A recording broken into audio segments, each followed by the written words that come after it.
Hello, everyone, and welcome back to English Pod. My name is Marco. My name is Catherine, and today we have an elementary level lesson for you. That's right. We are going to talk about winter, but specifically about the clothes you wear during winter when it's very, very cold outside. That's right. And I hear you're not too familiar with some of these practices because where you come from, you don't really have winter. We don't have winter. We have dry season and rainy season, but same temperature. Well, Chicago definitely has a snowy season, so I'm very familiar with these things. So let's jump right into today's dialogue. We'll be hearing it one time, and in a minute, we'll be back to talk about it.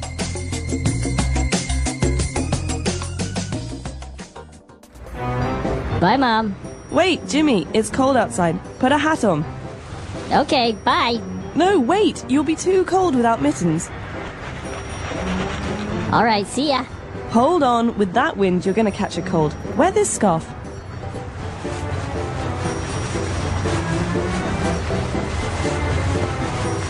Okay, see you after school. Oh, and earmuffs. Put these on. Here we go. Mom, Yes, honey? I can't breathe.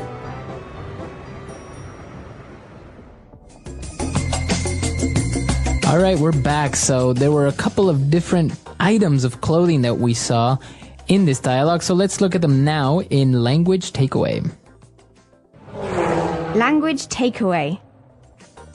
Okay, well, first of all, we have Mom and Jimmy. Jimmy is a boy's name. He's a little boy. And Mom is saying goodbye to him, but first she wants him to put on clothes. So the first item, the first thing she asks him to put on is a hat. A hat. Now, you probably have seen like a baseball cap or many different types of hats. And sometimes in other languages, they have specific names for a hat for winter, right? But in English, it's a hat. Anything that covers your head is a hat. That's Okay. kind of like the category. So maybe this one is a warm wool hat, but in the end, it's a hat. It's a hat. Okay. So he's put on the hat. Now what else is he going to put on? Well, we need to keep our fingers warm. Okay, so there are two kinds of ways to keep your fingers warm. And the way in this dialogue that the boy keeps his fingers warm is with mittens. All right. So mittens you put on your hands. Now, what's the difference between mittens and gloves? Okay, gloves have special places for each finger. 1, 2, 3, 4, 5 on each hand. Right. And mittens, there's two spaces, one for your thumb and one for all your other fingers. Okay. Okay, so that means you can't really hold things. So you kind of look like a penguin or something like that. Yeah, you look like exactly, like a penguin. And it's mostly for children. Adults don't wear mittens because adults need to hold things like keys and Right. phones and car steering wheels. So in this case, mittens is usually for children. Okay. So mittens, and well, the mother is still a little bit worried, so she tells him to wear a scarf. Okay, a scarf is a long, usually made of wool, a long piece of fabric that you put around your neck to keep your neck warm. Okay, so a scarf. A scarf. Okay, and he's put on the mittens, the scarf, the hat, and he's missing some earmuffs. Okay, this is a little funny because usually if you're wearing a hat, you don't need earmuffs. But earmuffs are like headphones, but they keep your ears warm. Right. And we wear these, they don't cover your head, they just cover your ears. And usually they're just two round circles over your ears. So as you say, exactly, they look like big earphones, and they keep your ears warm. Now, as you say, you usually don't wear this if you're wearing a hat because, well, you would put your ears inside your hat, right? So it looks pretty silly if he's wearing all of this together. All right. And so those 4 key items, those 4 key pieces of clothing are for our language takeaway today. Why don't we listen to this dialogue again, and we'll come back soon to talk about Fluency Builder.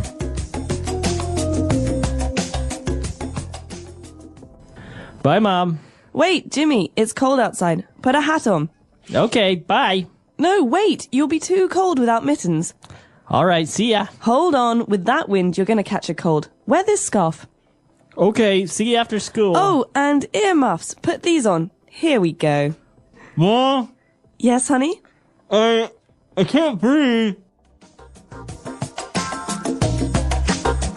All right, we're back. So now let's take a look at 4 key phrases on Fluency Builder. Fluency builder. Okay, this first phrase, as I said before, has to do with the mom and the boy saying goodbye to each other. So he says, all right, see ya. See ya. Yeah. Okay, so see as in to look to, right? You Yeah. see something. And what about ya? Yeah. See ya. Yeah. So this is a very spoken language way of saying you. So we could say, see you later. But if you want to make it shorter, you can say, see ya. See ya. Bye. Bye. Goodbye. All right, so see ya. And then what's our next way of saying goodbye? Hold on. Oh, wait, that's... We're not there yet. No. Hold on is our next phrase. And this is a way to say, wait. Wait, hold on. So you just say hold on, it means wait. It's not really rude, right? It's just a little bit more casual. Exactly. It's very casual. So you cannot say, hold. That doesn't make sense. Right. You have to use these two words together. Hold on. on. Like I said before with Marco, who wants to go fast, I could say, hold on. Hold on. Wait a second. All right. Okay, so hold on, see ya. And now you gotta be careful because you're going to catch a cold. To catch a cold. Okay, so a cold is when when you cough, you have a sore throat, it's starting to get cold outside and you don't feel well. Okay, so you have a runny nose. It's a illness. And most people get this every year. It's very common. But you don't get a cold, you catch a cold. Okay? Okay. So catch is the same word we use for when we talk about sports, like throwing and catching. Okay. It's almost like it just hits you. It's so fast. You just catch a cold. So that's really important what you just said because you don't use the verb get. You don't get a cold. You catch a cold. Or if you say that you were sick last week because you had a cold, you would say, oh, I caught a cold or I had a cold. Exactly. So remember, present tense, I catch a cold. Past tense, I caught a cold last week. Okay. And our last phrase for Fluency Builder is here we go. Here we go. Okay, so when do we hear this phrase? The mother says to the boy, put these on. Here we go. So she's doing something with him. She's helping him put his earmuffs on. And here we go is a way to say, okay, I've finished. Okay, I'm done. Okay, your earmuffs are on you now. So you're ready. Here you go. Here you go. Right. So we say here we go, like everything is ready. Your earmuffs are on. Exactly. So maybe I'm on my computer and I have a problem and I'm waiting. And you know when the bar is loading and finally, ding, it's ready. Here we go. Here we go. It's now ready. I can start. It's ready. Or sometimes a waitress will come and serve you food and say, here we go. Here's your order. Exactly. So this is a way to say what you've been waiting for is ready now. Okay. Great. So I think it's time for us to listen to this dialogue one last time before we come back. Here we go.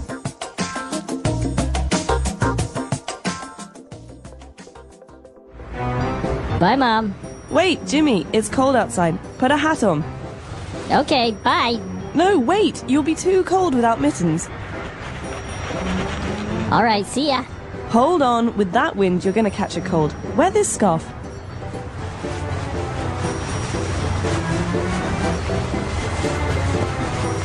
Okay, see you after school. Oh, and earmuffs. Put these on. Here we go. Mom, Yes, honey? I can't breathe.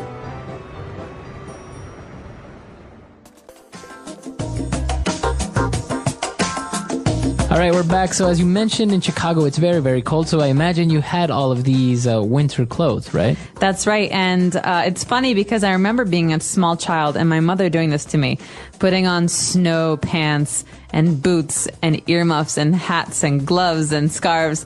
And all of a sudden, it's so hot inside because you're wearing everything. And so you can't even walk.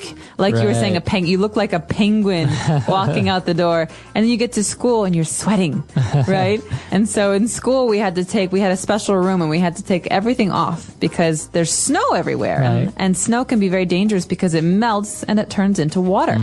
Okay, so I have very strong memories of all of this, putting them on, taking them off, and just being warm all the time. Hey, well, yeah, when it's cold or you live in a place with cold weather, you have to have these items of clothing because otherwise you might catch a cold. Exactly. So I hope that no one out there catches a cold, but if you want some suggestions, wear a scarf, cover your neck. That's the most important. Your head and your scarf are the most important. Winter didn't crash into the city. It crept in, quietly, patiently, like it knew it had time. The first cold morning caught everyone off guard. The sky was dull and colorless, hanging low as if it might fall. Breath turned visible the moment people stepped outside, white clouds escaping their mouths like unspoken thoughts. Jackets were zipped higher than usual, scarves wrapped tighter, and hands stayed buried deep in pockets. The streets felt restrained. Traffic moved slower. Footsteps echoed louder. Even the birds seemed hesitant, perched silently on bare branches, feathers puffed up against the chill. The air was sharp, clean, and unforgiving, the kind that wakes you up faster than coffee ever could. Inside, warmth became currency. Cafes filled early, chairs pulled closer to heaters, mugs hugged with both hands. Windows fogged over, blurring the outside world into smudges of gray and white. Conversations softened, slowed down, drifting from topic to topic without urgency. Snow arrived gently that afternoon. At first, barely noticeable, a few flakes floating down, dissolving the moment they touched the ground. Then more followed. By evening, the city wore a thin white coat. Streetlights reflected off the snow, turning ordinary corners into quiet scenes that begged to be remembered. Winter changes behavior without asking permission. Plans get postponed. Nights stretch longer. Time feels heavier. People retreat indoors, pulling their lives inward. Music sounds warmer. Silence grows louder. The cold presses against walls and windows, persistent, patient, waiting. As night fell, wind picked up, whispering through alleys and rattling loose signs. Somewhere, a radiator knocked rhythmically, fighting the temperature drop. A kettle screamed in protest before being silenced.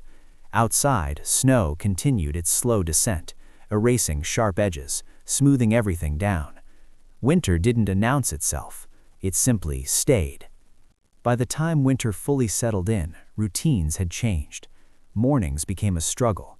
Beds felt heavier, warmer, harder to leave. Alarm clocks rang with no mercy, but bodies moved slowly, negotiating with the cold like it was a stubborn enemy. Outside, the world looked frozen in time. Trees stood bare and exposed, branches reaching upward like unfinished thoughts.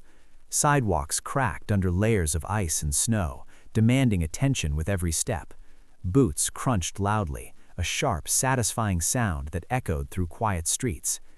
Some days, winter was calm. Snow fell softly, almost peacefully, turning everything gentle and muted. Other days, it was brutal. Wind sliced through clothing, finding every weakness. Fingers went numb, faces burned from the cold. The air felt hostile, daring anyone to stay outside too long. Evenings offered relief. Darkness arrived early, wrapping the city in shadow. Lights glowed warmly through windows, promising comfort.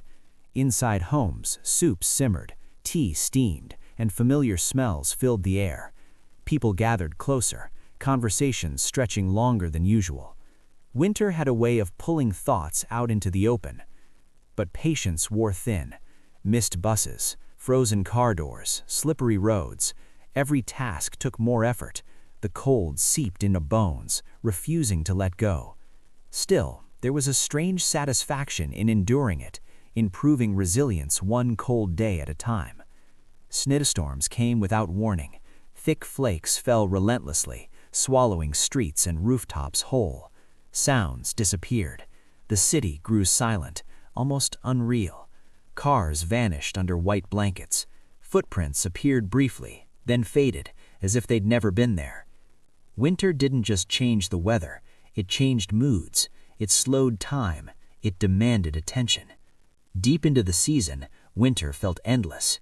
Days blended together, gray skies repeating themselves like a broken record. Sunlight became rare, precious, something people noticed instead of ignored. When it appeared, faces turned upward instinctively, soaking it in before it disappeared again. The cold was constant now, no longer surprising, just present. It crept under doors, through cracks, into everything. Even warmth felt temporary, borrowed. Coats stayed by the door. Gloves were never far away. Cold hands learned the value of pockets. Yet winter had its quiet gifts. Streets at night looked magical, snow glowing softly under lamps. The The world felt paused, stripped of noise and chaos. Thoughts grew clearer, emotions surfaced. Winter didn't distract, it revealed.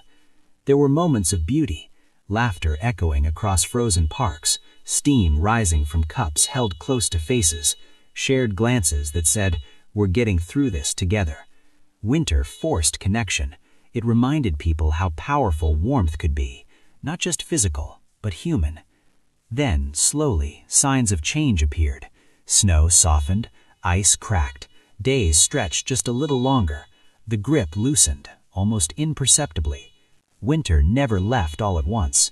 It lingered, stubborn and proud, as if reluctant to give up its hold. When it finally faded, it didn't disappear quietly. It left behind memories, long nights, cold mornings, warm rooms, deep conversations. Proof that even the harshest seasons carry their own kind of beauty. Winter doesn't just pass through, it stays with you.